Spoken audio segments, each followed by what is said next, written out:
Good afternoon. Good afternoon. We're still between two worlds. And the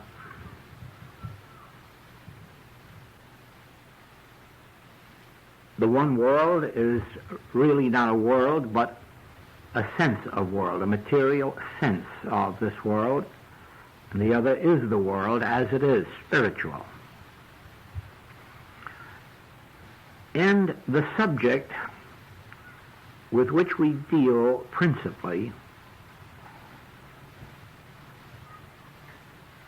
is supply, because we think in terms of health or wealth or happiness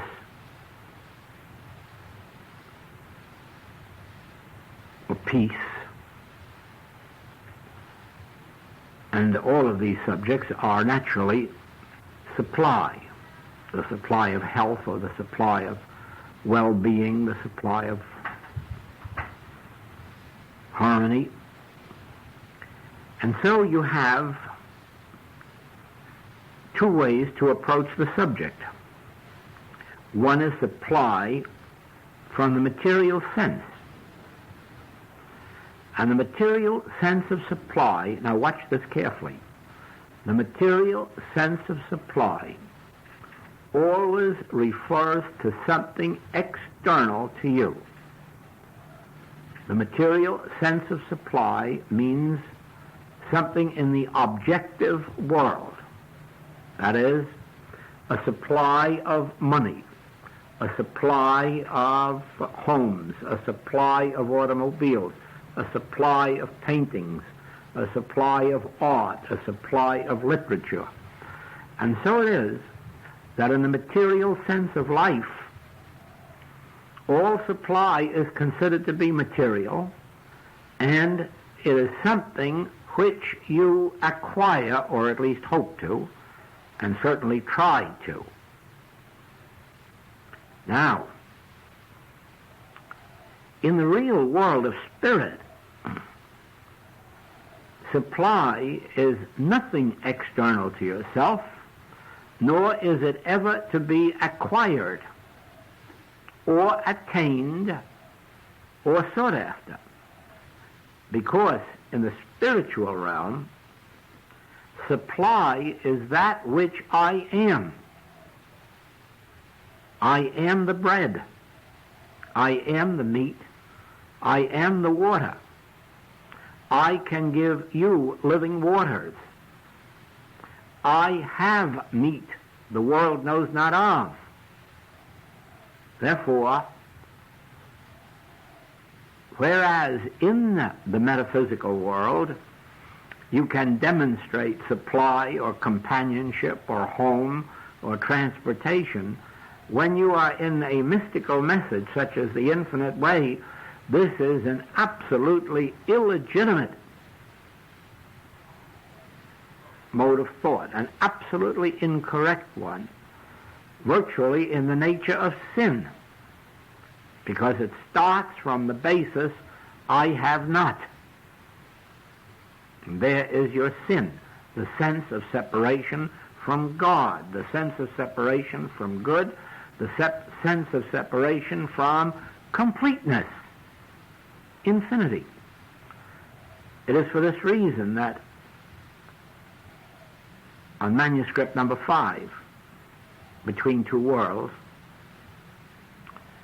you have the subject of the infinite consciousness to which we have access. Well, since we have access to it through our consciousness, and we do not go outside of our consciousness, it must be that our access is to the divine consciousness, which is our consciousness or our self. I and the Father, remember, are one. Therefore,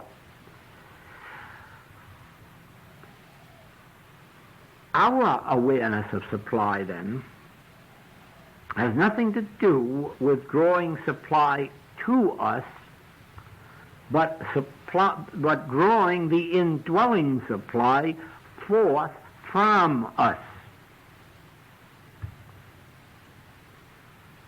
I and my Father are one, and I am the meat, the wine, and the water. I am the way, the truth, the life. And therefore, with no thought whatsoever to anyone or anything in the external realm,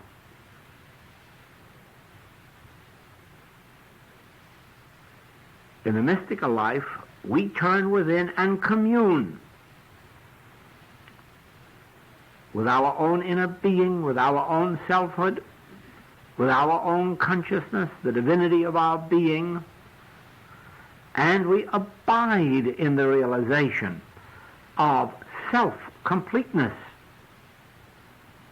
a completeness within myself. Now, the way it acts seems to be a little different.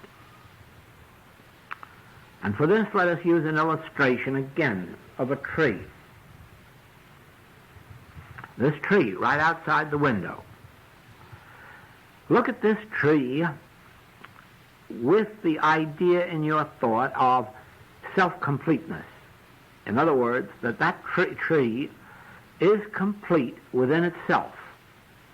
In other words, it is certainly not drawing anything from the tree next to it. It is not drawing anything from the tree on the other side of it. They may be entirely different species of trees. Papaya tree, fir tree, fruit tree of some kind. And one does not draw upon another. Therefore, just by looking at that tree, you have a picture in front of yourself of self-containment, self-perpetuation, self-sustainment. Now, if you witness how this self-sustainment or self-completeness actually takes place in what we call human experience, you will see a very wonderful picture. Under the ground, out of sight, are the roots.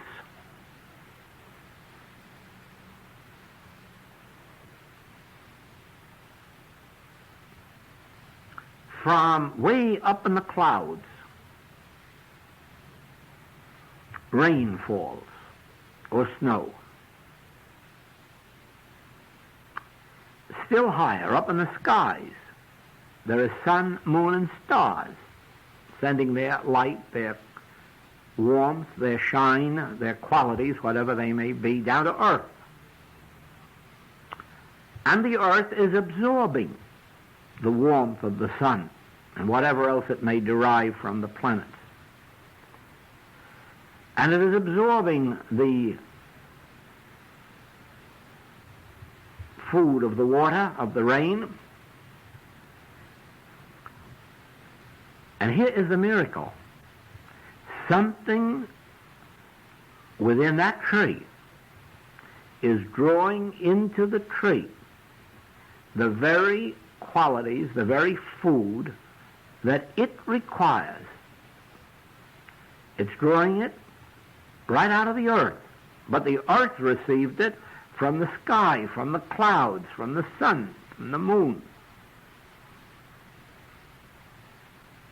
In addition to all that came down, there are certain events that took place in the ground that formed minerals and vegetables, minerals and vitamins and other food substances.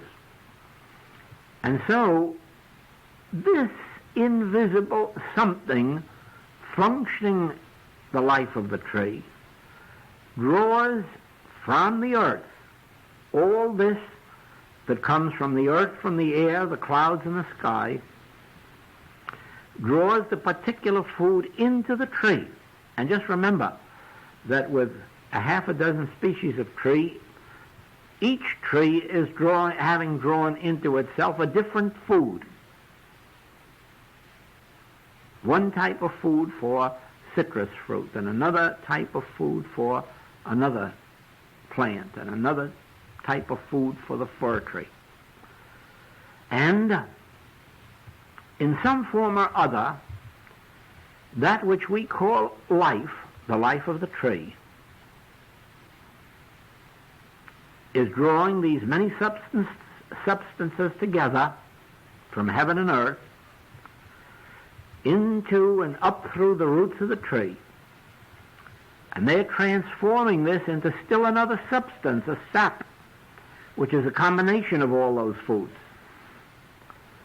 Sending it up through the trunk, out into the branches, and then all of a sudden, this same invisible life force that's functioning in that tree turns that sap into buds, blossoms, and finally fruit.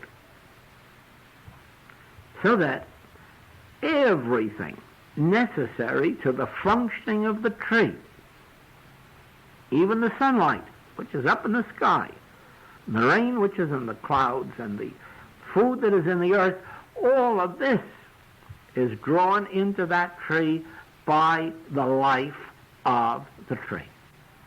And that life is drawing into the tree just the particular foods necessary for that species of tree. That is how intelligent this invisible life force is. So that, now again, look at that tree with the idea of self-containment and see how the very life of the tree itself is maintaining and sustaining that tree, feeding that tree. Could almost say to it, I am your life and I am your food. I am the sunshine of you and the water of you and the minerals and the vitamins that go into you. In other words, I draw all this unto you. I am come. I, the life of this tree, am come to draw together from heaven and earth all that is necessary for your fulfillment. And then you can see why the tree's oneness with an invisible life is its oneness with everything between the heavens and the earth. Its oneness with life source, with an invisible spiritual life, is its oneness with its food and clothing and beauty and grace and continuity. When you have seen that, then, you can look at each one of us individually and see how completely independent we are of each other because of the same principle of self-containment. I and the Father are one, and all that the Father hath is mine, and there is a principle of life. My life, the life of me, is caring for me, drawing unto me, all the way from the heavens to the bottoms of the earth, all that is necessary for my fulfillment. And then, afterward, we discover the reason. It really isn't for me at all, and it really isn't for the tree. Because if the vine doesn't give up its grapes, if the rose bush doesn't give up its roses, if the fruit trees do not give up their fruit, they die. They stifle. They smother. In other words, then, all of this great glory of God, which is given unto that tree, is not given unto the tree, it's given unto you and me through the tree. And all of this self-containment, which I am, and which functions me and supplies me so abundantly, is not really for me. It is the fruitage that is poured into me and through me to be shared like the grapes and the fruit and the flowers. But you see, before we can start to share, we must understand this principle of life. that we are not in the material sense of life that must get. The materialist would say, oh, even the tree has to get food from the ground or moisture from the air. No, it doesn't have to get it at all. It isn't doing any getting whatsoever. It is standing still. It isn't getting at all, and it isn't needing at all. The invisible life of the tree knows its need, knows its particular need, and it is its good pleasure to draw it onto that tree.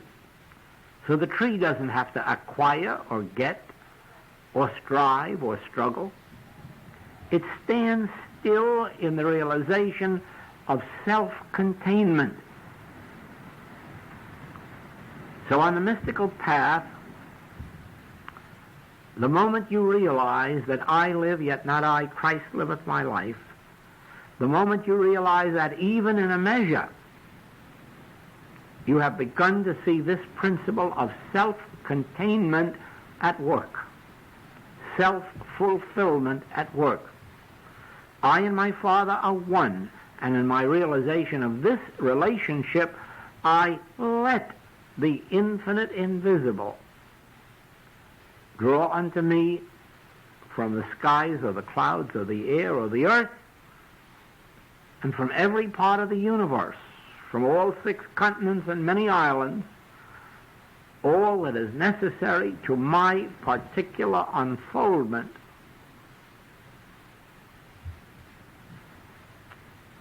Now then, because of this, we use the word my in the beginning stages in the sense that we see the self-containment of the tree, and then we switch from that to, because this is true, I begin to understand my self-containment. And then all of a sudden I realize that because of the universal nature of truth, that this is the truth about you. And so then in teaching, I might use the word you. As an illustration, I can use the word I, me.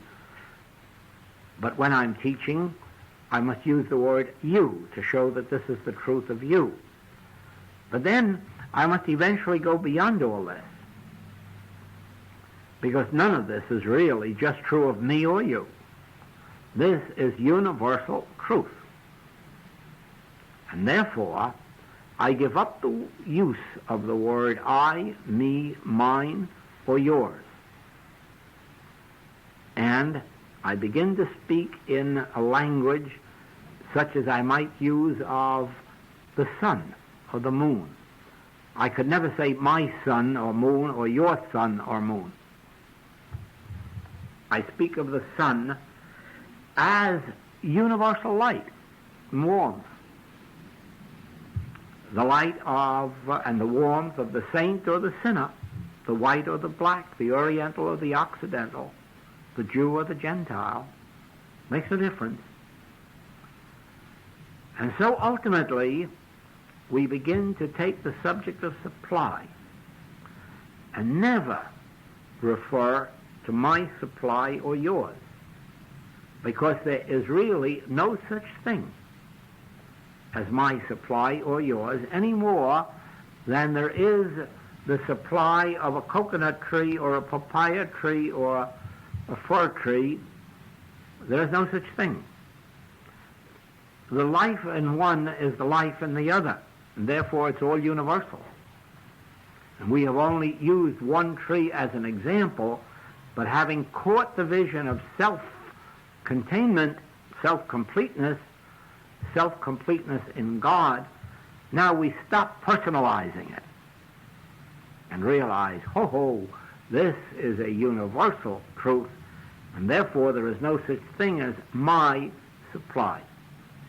Always remember that in any moment that I think of my supply or yours, I am so finitizing it that I'm turning it into a material concept instead of truth. If I want to speak truthfully about supply, I must do it in this wise. The earth is the Lord's and the fullness thereof. And I must release any and all personal sense of ownership or amount or degree.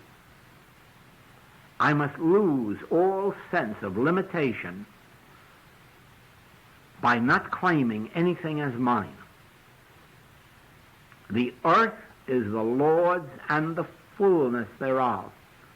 It rejoices me that it further says, Son, thou art ever with me, and all that I have is thine. But then I must not take that as being addressed to Joel. I must take that as being addressed to the sons of God, the children of God, the heirs of God. Do you follow that? If I personalize it in any wise and say, oh, God is speaking to me, just think what I have done to you. And if I shut one of you out, even the greatest sinner, I've shut myself out, for there is only one infinite divine self. And that one self is self-contained, self-maintained, self-sustained, as you and as me. You see, the material sense of supply personalizes it. And there is always your supply or mine, and therefore it's limited. But in that moment, when we think of all supply as the Father's, it is infinite. The earth is the Lord's and the fullness thereof. And therefore supply is infinite.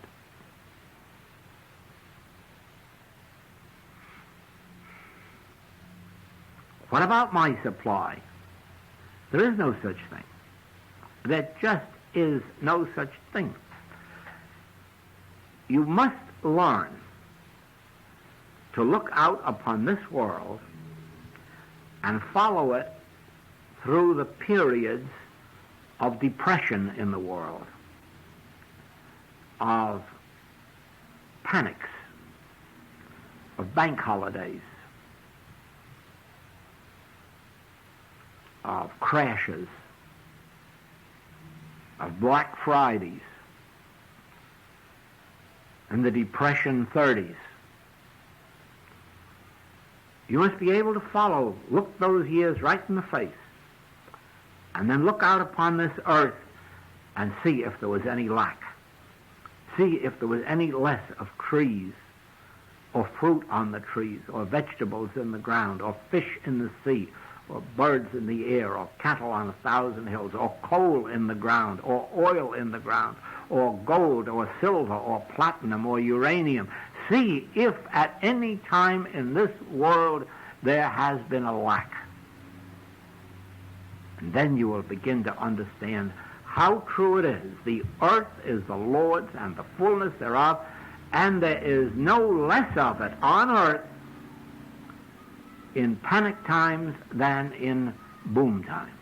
There is no more of it on earth in boom times than in panic times. And the proof of that is, if any were needed, that right now, in what you surely are reading in the newspapers, is beyond all doubt the most prosperous era the United States has ever known, if you can really call this prosperity. Everybody has more money than they ever had, more food, more clothing, more gadgets, more automobiles, more houses. And yet, right around the corner, there are people living on less than a cupful of rice a day. There are people having to sell or kill their pets for food. So, if you were to talk to them about this being boom times,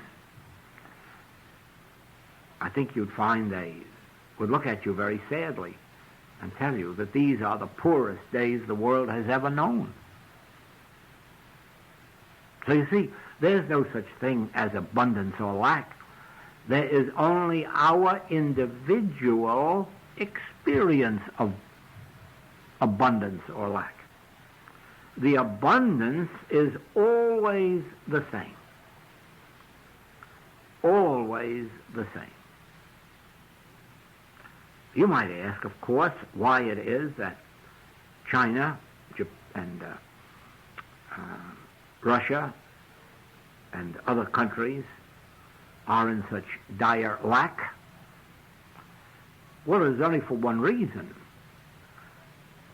Number one, the countries that have it just won't give them all of the seeds and fertilizer that's necessary to raise it at the time when they can't do it themselves, and they will not make themselves receptive to receiving it. You must understand something about this experience of lack and limitation. Never doubt for a moment that those who do not have are barring it from coming in. It's all here. There's an infinity of supply. Those that are not receiving it are in some way barring it themselves. Now, what they are doing differs with individual people. There are some who talk about their pride, which is a lot of utter nonsense. There are others who have never felt the real feeling of gratitude, of love, of giving, of sharing. I don't mean to their children. I mean really and truly giving and sharing, impersonally. And they are shutting out supply because it may be right outside the door, but it cannot roll up to your or my door except as we open our consciousness in one way or another. And so it is that either you have to open your consciousness at the highest level to God, and then let all things be added unto you. But this is something, of course, which the world has never been taught, except 2,000 years ago for 3 brief years. That if you were to open yourself to let the Spirit of God flow in, to accept God's grace, to be consciously one with the Father, then all the supply would be added unto us. But those who have not been taught spiritual living from that high estate still can have an abundance by opening their human consciousness to some measure of human love, giving, sharing, serving, and others can do it by a little more friendliness. But in one way or another, those who lack because they have shut the door. They just have shut it to infinite abundance. Now, it's not done maliciously, it's always done ignorantly. Just as if we could start with little children and show them how not to go to God for things,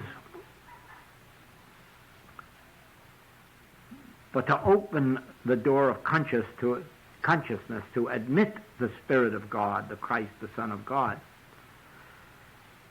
those children would grow up with natural abundance. In what way it would come to them differs with each one, but it would come. Because the Spirit of God is the very bread, meat, wine, and water of life. Others who are not taught at that high level, if only they could be taught to give, to share, to serve, to cooperate, to come out of that shell in which they live, the shell of self, and look around and start to help to meet the neighbor's need, they would find even at that level that they would be opening the doors, the channels, for their own incoming supply. In other words, There is not merely one way in which to experience abundance, because there is provision at every level of consciousness.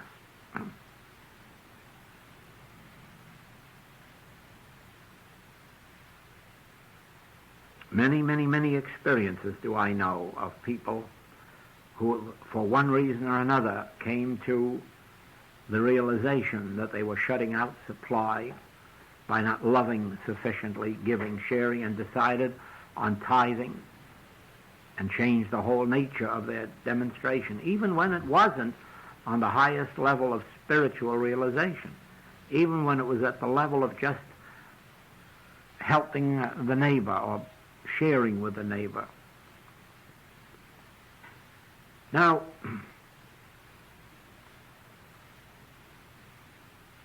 the highest demonstration, of course, is the demonstration of the consciousness of the presence of God, because it is this that fulfills all our needs. It is this that is the bread, meat, wine, and water of life.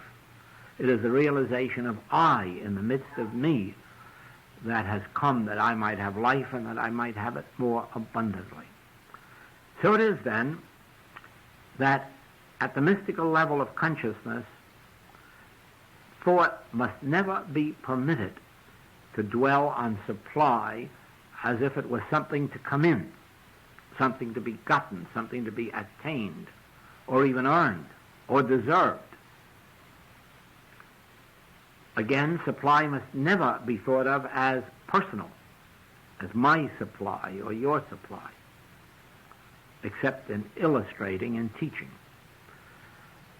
But in our own inner living, we must always be able to look out and note the infinity of supply on earth as it is in heaven.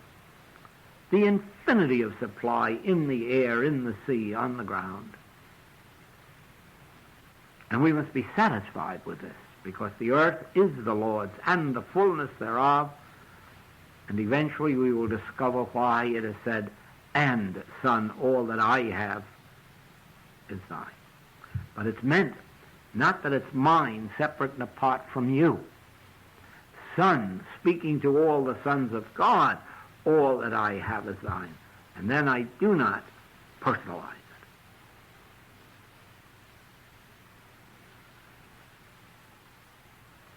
See the difference in these two worlds. This outer world by which we seem to be living on the things that are without, this inner world in which we realize that even those things that seem to come to us from without are really being drawn to us by the Spirit that is within us. Therefore, we need take no thought for drawing sunshine or rain or vitamins or minerals unto us. We abide only in the truth that the invisible life of me is the bread, the meat, the water, and the wine, and then let that truth seem to draw from the external world what is needed in my individual experience. This again points up the principles of the infinite way, in which you have seen now that to personalize God is the greatest sin. To try to think of God in some saint or other is a sin. Or to think of God as being a part of some particular race, religion, or creed. This is the sin.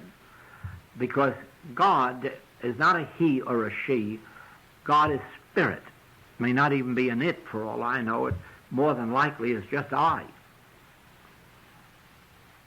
Probably someday we'll have to rise above God as it, because it would seem to signify something separate and apart from I. And eventually I cannot have an I and an it.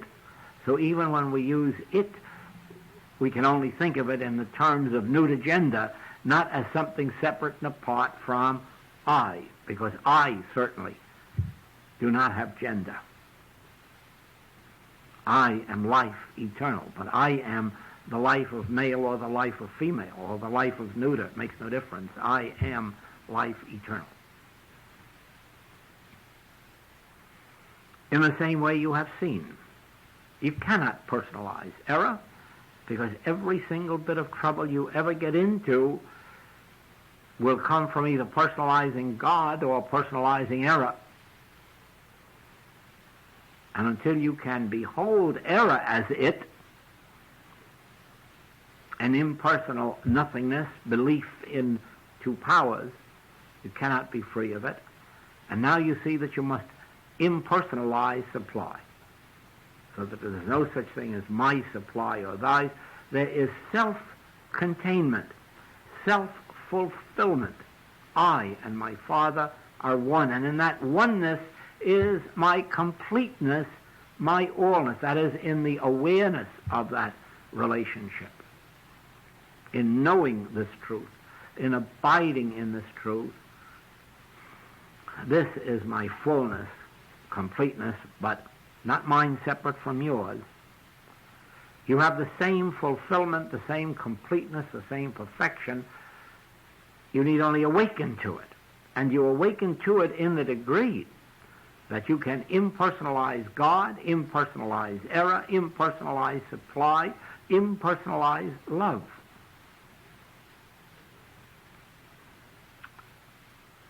There is a way of practicing this which I can assure you is difficult. It is difficult unless it comes to you as an unfoldment from within. Then, of course, it's not only simple, but there is no other way. And you will remember during our Princess Kailani series, when it was brought out that I cannot understand our students who tell me they're spiritual or they feel spiritual or they're getting more spiritual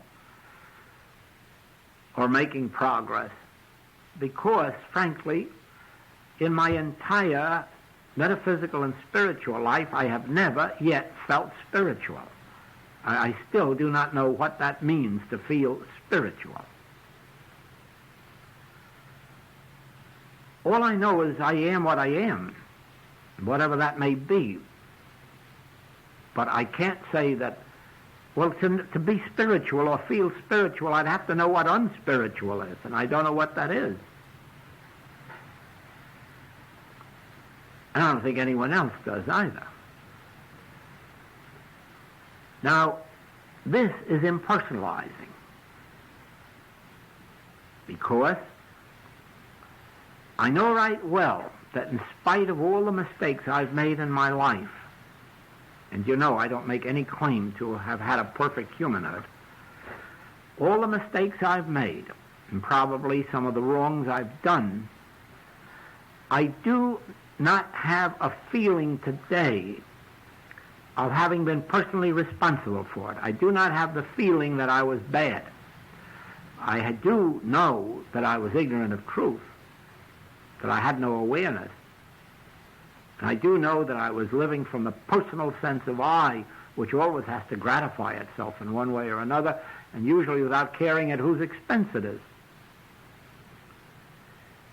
But I know that I was never bad, because I know there was never a bad intent, never an evil intent. But on the other hand, I think it would be sacrilege to even feel that I've ever been good. This year, last year, or the year before, at any time, I can't feel that. I can't ever feel that I was spiritual. I can't ever feel that I was good. I merely have the feeling of whatever it is I am, that's what I am. What you may judge me to be, I don't know. But myself, I can only know that I have never been intentionally bad or intentionally good. It's just whatever I am, that's what's expressing itself. Now, in the same way then, if I can maintain the feeling that I have, which is meeting the needs of all those who make a demand upon me, never believing for a moment that anyone can buy spiritual healing, that because they might be paying or might be paying a lot, that they're going to get any better deal than the person who isn't paying anything. This too would be sacrilege, because spiritual healing cannot be bought. And therefore, as a demand is made upon me, the fulfillment has to come without any personal sense of I. That is, that I am doing it. Even if I meditate, I have to do it in the sense that I am not doing anything. I'm merely being still so that the Spirit can do something. Not I, Joe. So that if someone says they did not get the result, I cannot say that I'm at fault, that I did any less for one than for another. On the other hand, when someone tells me they've had a tremendous experience and a marvelous healing, I cannot take into me any personal sense of glory or satisfaction because I didn't do it. I was merely the transparency through which divine love operated. Now, what I'm trying to bring out is the futility of personal love. You see, if human or personal love would do any good, then all of these students who have been with me for 10, 20, 30 years, look what I'd be pouring out on them.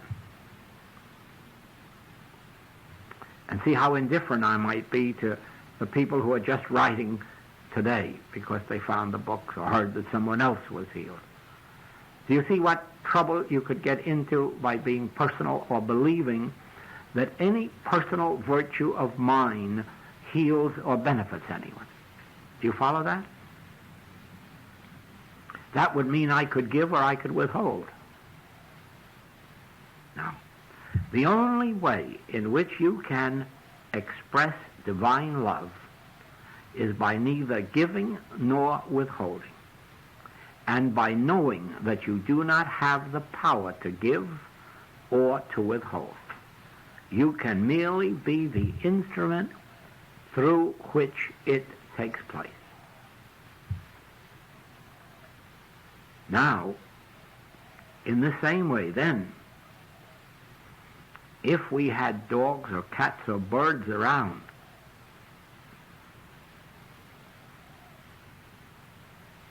and without any intent whatsoever of attracting them or wanting to give them, we maintained this same inner stillness so that the Spirit could go forth, those animals and birds would love us. And yet we personally would be giving them no human love or affection or care.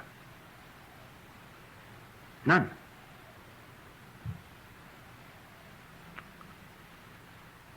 Every one of us is called upon very nearly every day of the week in our homes and in our business to ponder this, because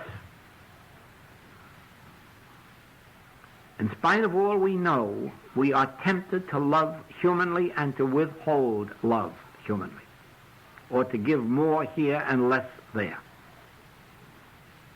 And you see, all of this is a barrier to the demonstration of real harmony in our life. Each one of us has to have a period during the day in which we let ourselves become the transparency for the Spirit to bless our home or our business or our nation, and use no personal sense.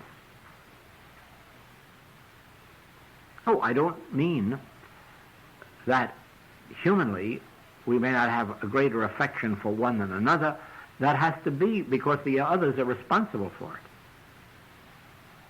I couldn't possibly give any more even human affection to those that aren't giving it, sharing it, because they're not calling it forth. So those who call it forth in greatest degree receive the greatest measure of it. That I admit from the human standpoint. But that does not prevent me, at least once a day, of getting into my inner stillness and realizing I'm neither giving nor withholding love to any of you. I am now the transparency through which the grace of God embraces you. Then their receptivity will make for them a full life, or their lack of receptivity will let it squander itself out here. We are not responsible for that. We are only responsible for letting the light shine. We are not responsible for trying to make somebody open their door to receive it. That is their function. We are responsible to those who reach out to us to supply it. But always remember, your greatest gift to this world is not your personal service to your family, to your animal pets or bird pets, or to this world. Your greatest value is in the measure that you can withhold your human love for a while, or human lack of love, and sit still and be such a clear transparency that God's love can flow into this household, into this business, into this nation. This is impersonalizing love. And it is that impersonal love, divine love, that meets the need individually and collectively. Divine love, not human love. Again, do not misunderstand me. On some levels of human life, they had better be very humanly loving, charitable, benevolent, because it's their only access to peace and harmony. In other words, as they give, so do they receive.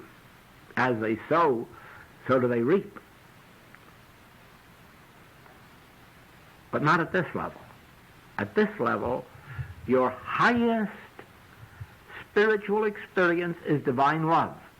And this is not a love that you or I can give or withhold. This is something which flows through us. And it works itself out on the human level in this way.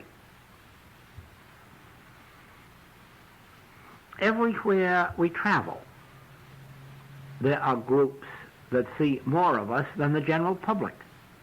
In other words, there are groups of 10 or 30 or 50, whereas there are classes of hundreds and lecture audiences of many, many hundreds.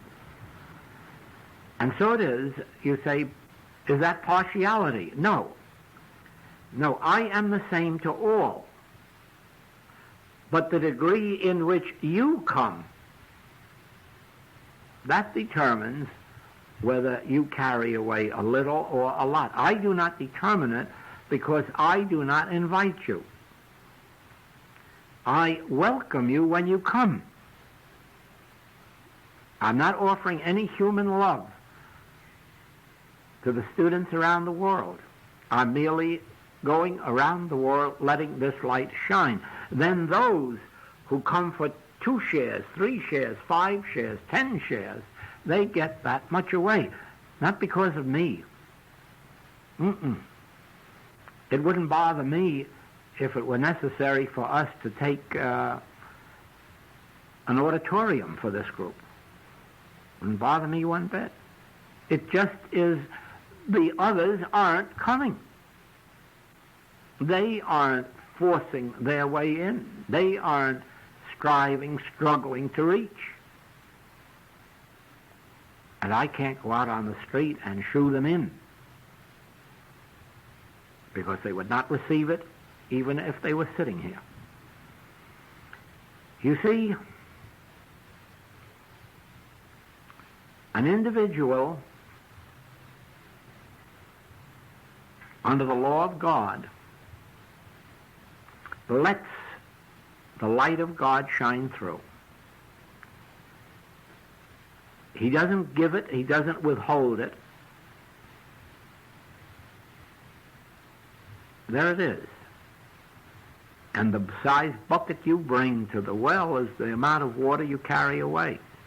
Therefore, it is always up to me to what extent I am reaching for God realization. It isn't up to God to come chasing me and hit me over the head and say, here, you should have God. And so it is, you can see how the world is suffering lack and limitation in spite of all of the food and clothing and housing that you can see around in this world. Just remember, the manufacturers can double their capacities any day in the week in any line of merchandise or food. Just show them those who are receptive to receive it. And they'll produce it. Supply is infinite. But there must be receptivity. Anyone will say, oh, I'll receive all the supply you'll give me. It doesn't work that way. It works the other way. You can have all the supply you'll give. And that's where the barrier is. And that's where the lack and the limitation is. Wherever there has come an ignorance of truth. Now, you might say, are the Chinese people to blame, or are the Russian people to blame for their lack and their starvation? No, they're not to blame. They're not to blame because they're ignorant of truth. Any more than we were to blame when we were ignorant of even this much truth. Or that we're to blame because we're not having greater harmony. It's only because we're not aware of a greater truth.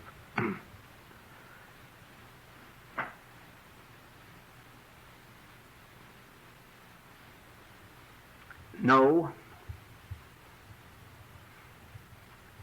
If the people of the world had been taught at any time in their history, except the brief experience of men like Buddha, Jesus, had this world been taught to seek first the kingdom of God, to make this inner contact, to learn this lesson of self-containment, self-completeness in God, self-completeness because of oneness with the life force. There'd be no lack anywhere on earth. There's room in China to grow all the crops you want, and there's room in Russia to grow all the crops you want. But you see, they haven't opened themselves to the bread, meat, wine, and water which is within them. And so it is that we too have lack and limitation in the States, but also you'll find that those that are suffering it are shutting it out. Through ignorance, they've allowed their natures to become unloving, and where there is no love, there is no abundance. They've allowed themselves to become ingrown, separate and apart from their fellow man. They've developed the consciousness of get instead of give. And you can see that it isn't really a universal thing, because there are not too many that are really poverty-stricken. And those who are living in ignorance. The ignorance isn't their fault, but nevertheless there it is, and so it's going to be until there is an awakening within them that drives them for something higher than material sense. Now, we have learned from the experience of the last 30 years that man whose breath is in his nostril likes the idea of getting something for nothing, of being fed from the cradle to the grave by the government, But you are going to discover that this is not man's true nature. He was just hypnotized into that. And he is at this time breaking through. And more men want less and less of government handouts. More and more voters want the opportunity of voting away from the giveaway programs and the breaking the treasury. You'll find that that is coming more and more true.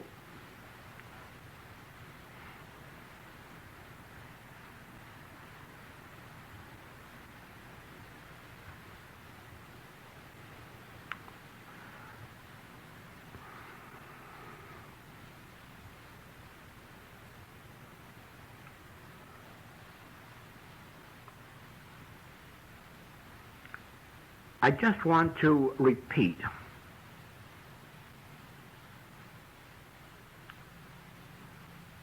will you make a practice once a day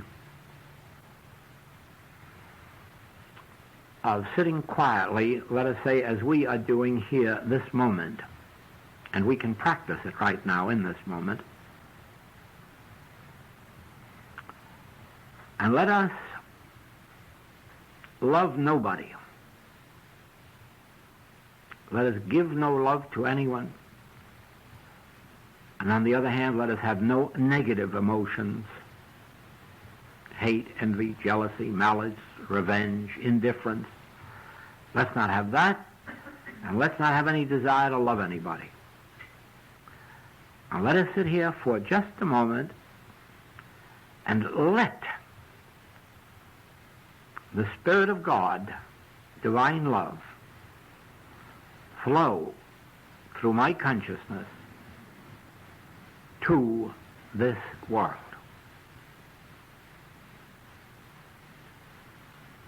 To this household, to this family, to this group of students, to the neighbors, to the city, the state, the community, the nation, finally the world.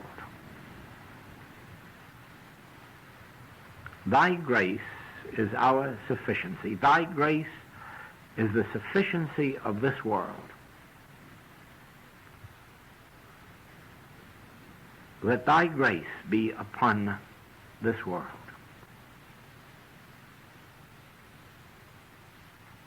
Let thy grace be realized in all human consciousness. Let thy grace be established on earth as it is in heaven, and then be silent for a couple of moments while the Spirit flows.